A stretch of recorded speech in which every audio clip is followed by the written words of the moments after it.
नमस्कार दोस्तों, ocean network में आपका स्वागत है।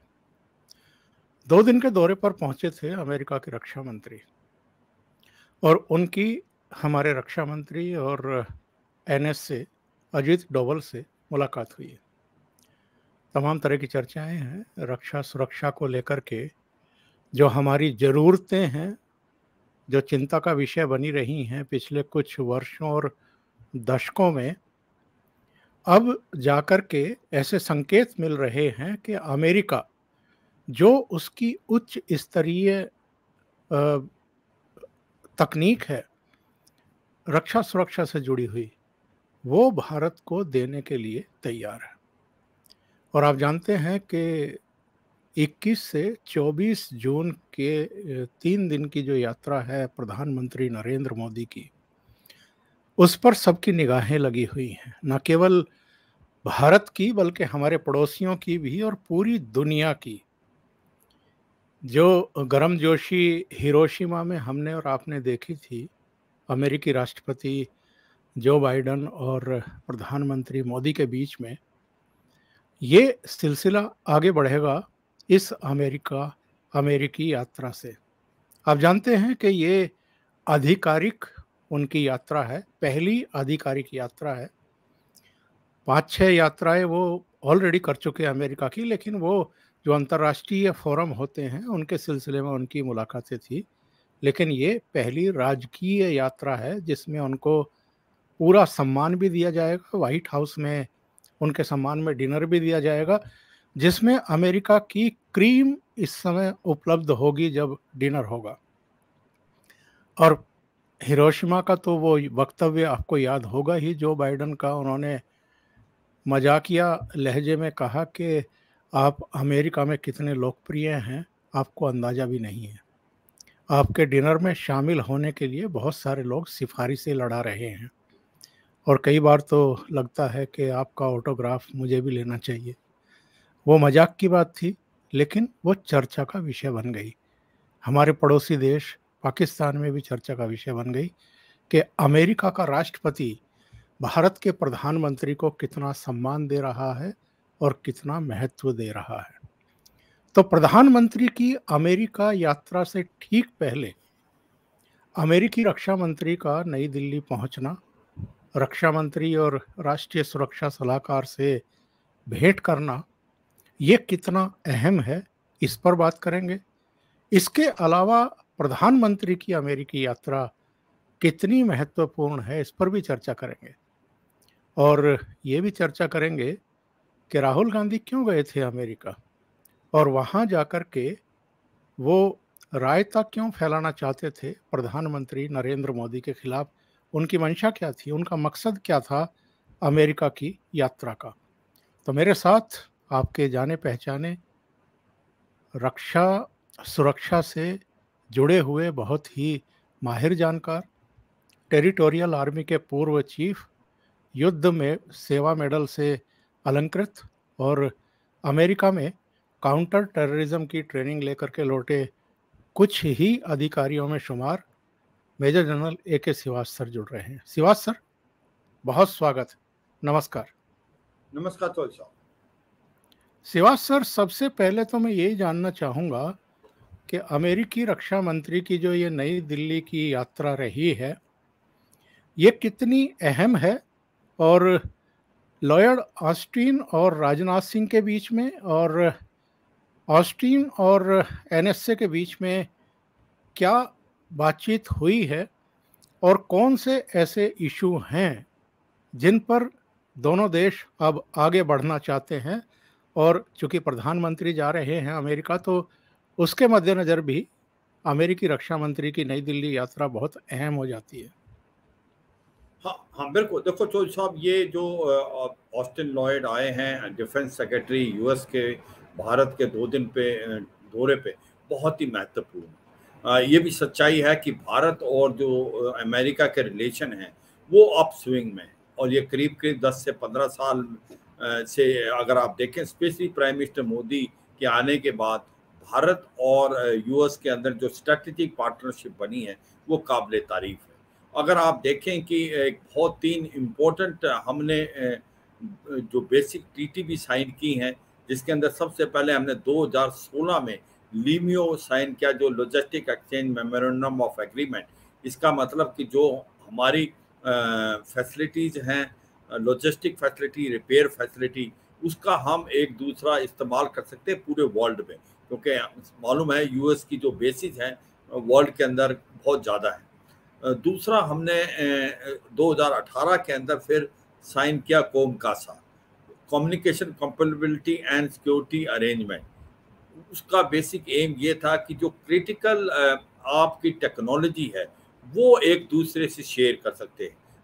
जो सच्चाई है कि अमेरिका भारत को क्रिटिकल टेक्नोलॉजी नहीं देता था, इसी नेटो के अलावा उसने ज़्यादा देशों को नहीं दी थी, और भारत बिल्कुल शामिल नहीं था उसमें। जब से कोमकासा साइन करने के बाद वो क्रिटिकल टेक्नोलॉजी दे पाएगा भारत को, ये एक बड़ा बड़ा महत्वपूर्ण है। और इंटरऑपरेबिलिटी बढ़ेगी दोनों देशों के बीच में, दोनों देश के बीच में इंटरऑपरेबिलिटी इसलिए बढ़ेगी क्योंकि हथियार जो हैं वो लेटेस्ट टेक्नोलॉजी आपस में शेयर करेंगे। और फिर तीसरा जो किया 2020 के अंदर बेका, basic exchange cooperation of agreement. इसका मतलब जो रियल टाइम इंटेलिजेंस है वो एक दूसरे को पास कर पाए।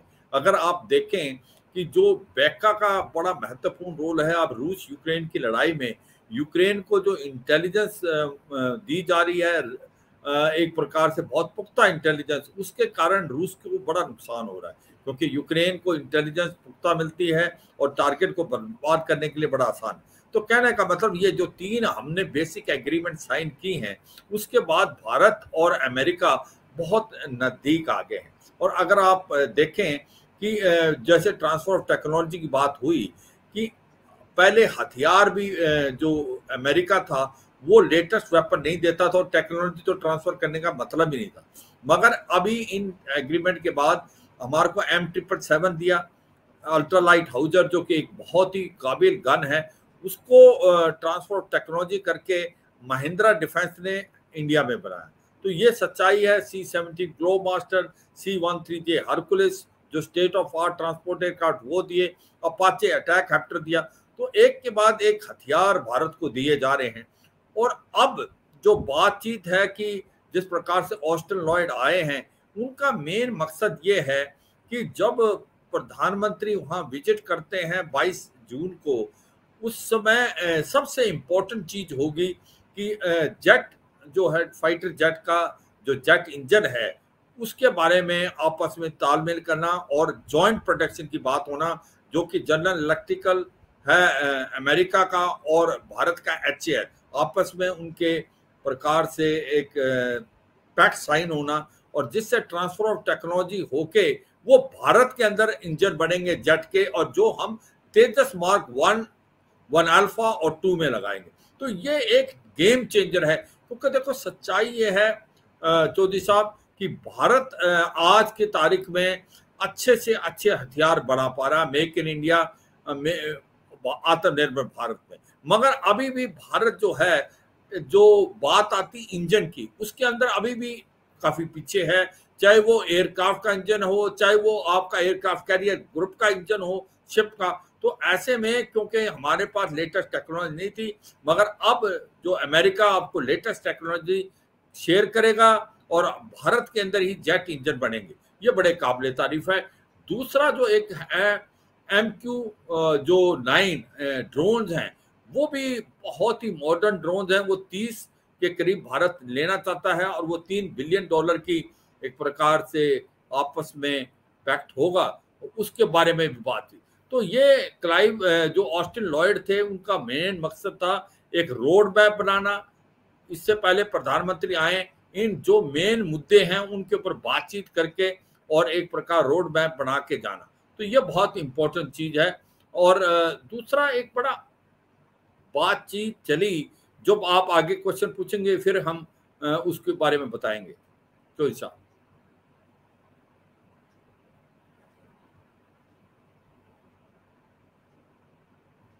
जी सर, माइक म्यूट था। मैं जानना चाह रहा हूं कि जो रक्षा मंत्रालय ने बयान जारी किया है इस मुलाकात के बाद, उसमें ये कहा गया है कि रक्षा मंत्री राजनाथ सिंह और अमेरिकी रक्षा सचिव लॉयड ऑस्टिन ने दिल्ली में वार्ता की और मजबूत रक्षा सहयोग गतिविधियों की समीक्षा की। दोनों मंत्रियों ने नई तकनीकों के सह विकास और सह उत्पादन पर भी ध्यान केंद्रित करने की बातचीत की। यानी ये बेहद महत्वपूर्ण स्टेटमेंट है कि सहयोग भी और विकास भी।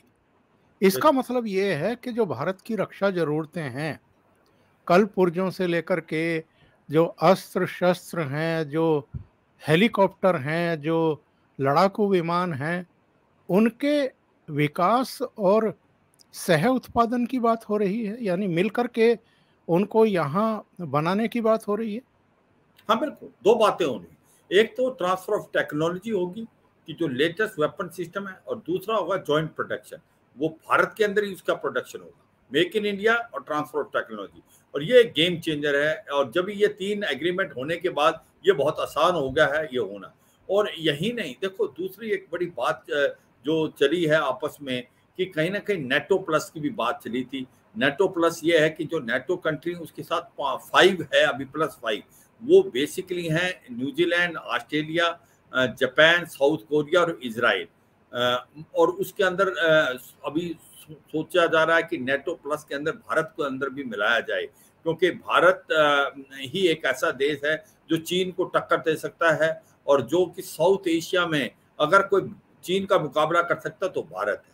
पर मुझे लगता नहीं कि भारत नेटो प्लस जैसी कोई भी मिलिट्री अलायंस में आना चाहेगा, क्योंकि भारत एक ऐसा देश है कि वो एक स्ट्रेटेजिक न्यूट्रलिटी और ऑटोनॉमी का मुजाहरा करता है, क्योंकि उससे उसका जो स्टैंड बड़ा क्लियर होता है। मगर ये सच्चाई है, एक स्ट्रेटेजिक पार्टनरशिप पक्का होगी भारत और अमेरिका की, और उसमें बहुत ज़्यादा बढ़ावा आ रहा है। इसमें कोई, जब बात आती क्वाड की, इसमें कोई शक नहीं, भारत, ऑस्ट्रेलिया, जापान और अमेरिका चारों इकट्ठे खड़े हुए हैं। उसके बारे में भी बातचीत हुई, क्योंकि फ्री, ओपन और इंक्लूसिव इंडो पैसिफिक की जब बात होती है तो क्वाड का नाम आता है। और यही नहीं, उसमें जो 3 टेनेंट्स हैं कि freedom of navigation, rule based international order, maintaining territorial integrity and sovereignty of all nation including minor island nation. तो ये एक क्वाड के बारे में भी बात इसलिए आई कि कहीं ना कहीं जो चीन की दादागिरी है, जो चीन एक एक्सपेनिज्म कर रहा है, वो क्वाड इंडो पैसिफिक में बात आती है। और भारत के ऊपर यही है कि जिस प्रकार से भारत और चीन के बीच के अंदर तनाव है, specially line of actual control पे ईस्टर्न लद्दाख से अरुणाचल प्रदेश, तो ये बातचीत भी एक बार उभर के आई। और एक बड़ी इंपॉर्टेंट चीज जो डिस्कशन हो रही है और जो उसका मायने है कि देखो, भारत का जो डिपेंडेंसी थी रूस के हथियारों पे करीब करीब 60 से 70 थी, अब वो धीरे धीरे घट रही है। उसके 2 रीजन है। एक तो भारत मेक इन इंडिया और आत्मनिर्भर भारत बना, ज्यादा वेपन खुद बनाएगा। 2 हमने डिफेंस कॉरिडोर बना दिए हैं, एक नॉर्थ इंडिया में, एक साउथ इंडिया में। नॉर्थ इंडिया में यूपी में, और साउथ में एक प्रकार बेंगलोर पे। और दूसरा, भारत जो है अब काफी कुछ हथियार अमेरिका से भी ले रहा है, जो कि लेटेस्ट टेक्नोलॉजी है, ट्रांसफर ऑफ टेक्नोलॉजी की तहत। और अमेरिका चाहता है कि वो रूस से कम हथियार ले, और मुझे लगता है कि वो वैसे ही होगा, क्योंकि अब जो लेटेस्ट टेक्नोलॉजी है वो यूरोप में है और अमेरिका में। तो ये जिस प्रकार से लेटेस्ट वेपन है, MKU-9 है, या आपका जेट इंजन है, या आपके पास अब बात चल रही है कि कहीं ना कहीं नेक्स्ट 5th जनरेशन जो एयरक्राफ्ट है, जो जॉइंट प्रोडक्शन भारत करना चाहता है, उसके बारे में भी बातचीत आपस में चली हुई है। वो अभी हो सकता है इस मीटिंग के अंदर उसकी बात ना हो, पर वो आने वाले टाइम में उसकी भी बातचीत होगी। चौधरी साहब, श्रीवास्तव में एक बात जानना चाहता हूं, जब ये रूस ने यूक्रेन पर अटैक किया था, तब यूरोपियन कंट्रीज से भी और अमेरिका से भी तमाम तरह के प्रेशर आए थे कि हम लोग रूस से थोड़ा दूरी बनाएं, उससे कच्चा ईंधन ना खरीदें, तमाम तरह की बातें हुई थी। भारत उस दबाव में आया नहीं। तब अमेरिका के कुछ जो जानकार लोग हैं अंतर्राष्ट्रीय मामलों के, उन्होंने बयान दिए थे कि चूंकि भारत की बहुत बड़ी निर्भरता हथियारों के मामले में कई दशकों से रूस के ऊपर है, इसलिए आप भारत को प्रेशराइज नहीं कर सकते कि वो एक दिन में रूस से अपने संबंध खत्म करे या खराब करे। क्या अब अमेरिका ने दूसरा तरीका निकाला है कि भारत को आप टेक्नोलॉजी भी दो, भारत को आप जो उसकी रक्षा सुरक्षा ज़रूरतें हैं उनके उनकी पूर्ति के लिए चाहे भारत में ही उत्पादन में सहयोग करना हो, वो करिए, ताकि भारत की रूस पर निर्भरता कम से कम होती चली जाए आगे जाकर के। हाँ बिल्कुल, ये तो सच्चाई है कि देखो अगर भारत को जो प्रेशर डाला गया था तो भारत ने, आपने बिल्कुल ठीक बोला, दो बातें बोली कि भारत की निर्भरता कम से कम 60 से 70% रूस के हथियारों पे है और रूस पे हथियारों को भारत एकदम बंद नहीं कर सकता। और सबसे इम्पोर्टेंट चीज है मेंटेनेंस की जो है सामान, क्योंकि हमारा पुराना सामान सारा स्पेशली टैंक्स और हमारे एयरक्राफ्ट रूस के हैं और हमारी जो सिचुएशन चीन के साथ चली हुई है, कभी भी लड़ाई हो सकती है। अगर हम ऐसा हुआ तो हमारा लड़ाई कैसे कर पाएंगे। तो ये बात यूरोप को और अमेरिका को समझ आई और ये भी साफ सुथरे शब्दों में भारत ने बताया कि जब भारत टेक्नोलॉजी मांग रहा था आपसे, आपसे वेपन मांग रहा था आज से 15-20 साल 30 साल पहले, आपने हथियार भारत को नहीं दिए और बल्कि भारत के बजाय भारत के दुश्मन देश को आपने पाकिस्तान को दिए। तो ये अमेरिका भी जानता है और अमेरिका इसके ऊपर बैकफुट पे, इसमें कोई शक नहीं। मगर अब वो चाहता है कि धीरे धीरे भारत की डिपेंडेंसी वो रूस पे खत्म हो और उसकी वजह ये नहीं कि भारत अमेरिका के कहने पे ये करेगा, क्योंकि भारत खुद आत्मनिर्भर हो, मेक इन इंडिया। और दूसरा, अगर transfer of technology, latest technology आती है अमेरिका की तो वाकई वो टेक्नोलॉजी बेटर है स्पेशली रशिया से, तो वो भारत लेना चाहेगा। मगर अमेरिका का एक बड़ा मुद्दा है कि अमेरिका जानता है कि अगर आज अमेरिका का फोकस जो है मिडल ईस्ट और वेस्ट एशिया से जाके इंडो पैसिफिक की तरफ चला गया और इसका इस्तेमाल चीन कर रहा है। जिस प्रकार से चीन ने सऊदी अरेबिया और ईरान के बाद में भी पीस डील कराई, तो आज वो फोकस जो जा रहा है इंडो पैसिफिक में जा रहा है और उसको भारत की बहुत मदद चाहिए अमेरिका को क्वाड में भी। और वो जानता है कि अगर कोई चीन के साथ आप आंखों में आंखें डाल के देख सकता है और उसको मुकाबला कर सकता है, वो भारत है। इसलिए अमेरिका भारत को चाहता है कि भारत एक ज्यादा स्ट्रांग बने, भारत एक मुकाबला कर पाए चीन का, क्योंकि अमेरिका का सबसे बड़ा दुश्मन जो है आने वाले समय में वो चीन होगा, ना कि रूस। तो ये भी एक सच्चाई है। एक पॉइंट आपने जो बोला था कि क्या भारत ने ऑयल लिया, तो ये एक तो यही बोला कि भारत का डिपेंडेंसी कम नहीं हो सकती इतनी जल्दी रूस से। दूसरा, एक जो लोग समझ नहीं पा रहे हैं कि जो काटसा है, countering America adversary through sanction act, वो जब ईरान के ऊपर जेसीपीओ थी, joint comprehensive plan of action, जिसको न्यूक्लियर डील कहते हैं, जब डोनाल्ड ट्रंप के टाइम में न्यूक्लियर डील से निकल गया था अमेरिका, तो उसने सैंक्शन लगाए थे ईरान पे। और उस सैंक्शन लगाने के बाद भारत ने जो ऑयल लेता था वो जीरो करना पड़ा, कम से कम 18 से 20% लेता था, क्योंकि उस समय उसने काटसा का डर था। चाबार पोर्ट पे ही उसने हमको माफ किया। मगर ये जब बात आती है रूस के ऑयल की, तो अमेरिका ने काटसा नहीं लगाया। वो इसलिए नहीं लगाया क्योंकि 40% गैस और 33% ऑयल रूस का अभी तक यूरोप में जा रहा था। तो वो ऐसा तो कर नहीं सकता भारत और चीन के ऊपर काटसा लगाए और अमेरिका और जो यूरोप कंट्री हैं वो चीन से, वो रूस से ऑयल और गैस लेते हैं। इसका भी फायदा भारत ने उठाया। और सच्चाई है, भारत ने एक चीज बहुत अच्छी शब्दों में बोली कि भारत वो करेगा जो भारत के नेशनल इंटरेस्ट में है। और भारत के नेशनल इंटरेस्ट में है कि आज रूस के पास हमें डिस्काउंटेड रेट पे ऑयल मिल रहा है, वो भी रूपी रूबल में, तो हम क्यों नहीं लेंगे। और मुझे लगता है अमेरिका को ये बात समझ आई, प्रेशर डालने की कोशिश की, मगर उनको लगा कि प्रेशर भारत के ऊपर नहीं चलेगा, इसलिए फिर उन्होंने प्रेशर नहीं डाला। यही नहीं, भारत ने वहां से जहां 2% ऑयल लेता था रूस से, वो करीब करीब 32% किया। यही नहीं, क्रूड ऑयल लेके उसको रिफाइन करके, जो हमारी बहुत अच्छी रिफाइनरीज है भारत में, उनके बाद उसको यूरोप भी बेचा भारत ने। तो सच्चाई है, भारत के लिए ये लड़ाई ब्लेसिंग इन डिस्गाइज होगी थी किसी हद से, क्योंकि जो ऑयल हमको डिस्काउंटेड रेट में रूस से मिला और उसको हमने रिफाइन करके यूरोप में भी दे पाए। तो ये एक सच्चाई है। अमेरिका को ये समझ आई है कि ये अमेरिका के प्रेशर में भी नहीं आएगा भारत। भारत एक बदला हुआ भारत है, भारत एक नेशनल इंटरेस्ट देखेगा, स्पेशली प्राइम मिनिस्टर मोदी के अंडर। तो इसलिए जो पहले एक दबाव डालने की कोशिश की गई थी, वो दबाव नहीं काम दिया, और फिर मुझे लगता नहीं अमेरिका और यूरोपियन कंट्री ने दबाव डालने की कोशिश की। चौधरी साहब, आखिर में एक टिप्पणी इस पर भी चाहूँगा। जब प्रधानमंत्री की राजकीय यात्रा शुरू होने वाली हो, उससे ठीक पहले राहुल गांधी का कैलिफोर्निया का, वॉशिंगटन का, न्यूयॉर्क का, दूसरी जगहों का दौरा करना और वहाँ जाकर के भारत के बारे में या प्रधानमंत्री के बारे में, उनकी सरकार के बारे में तरह-तरह के नकारात्मक बयान देना, ये कितना उचित या अनुचित है श्रीवास साहब? बिल्कुल चौधरी साहब, बहुत ही अनुचित है।